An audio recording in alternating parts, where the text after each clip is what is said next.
On nous parle de transformation et d'efforts colossaux. Mais pour les habitants, la question reste simple. Transformation pour qui et à quel prix? Oui, les équipements publics sont utiles, mais derrière les inaugurations, beaucoup voient surtout une ville qui se densifie, se bétonne et où les inégalités demeurent. Une ville ne se juge pas à ses communiqués, mais à la qualité de vie de celles et ceux qui y vivent, y travaillent et y élèvent leurs enfants. L'exemplarité devrait être la première exigence de toute majorité municipale. Or, entre les affaires qui fragilisent la confiance des citoyens et les choix budgétaires qui pèsent lourdement sur les familles, le compte n'y est pas. Comment se réclamer du logement social tout en imposant une hausse de 14% de la taxe foncière, parmi les plus fortes de Seine-Saint-Denis?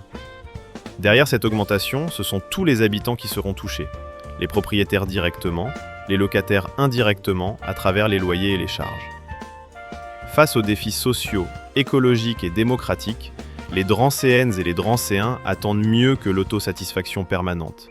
Ils attendent davantage de transparence, de justice sociale, de services publics de qualité, de végétalisation et de considération pour la parole citoyenne. Alors, où est la démocratie dans ces propos qui opposent l'action aux critiques et qualifient de vils commentaires les interrogations légitimes des habitants? La démocratie ne se résume pas à une seule journée électorale. Elle se construit chaque jour avec les citoyens.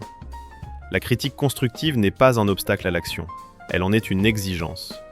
Une majorité municipale ne représente pas seulement ceux qui ont voté pour elle, elle porte l'intérêt général de toute la population.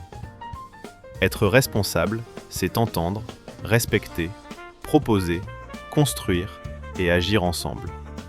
C'est ainsi que l'on fait vivre une démocratie locale forte, au service de toutes et tous.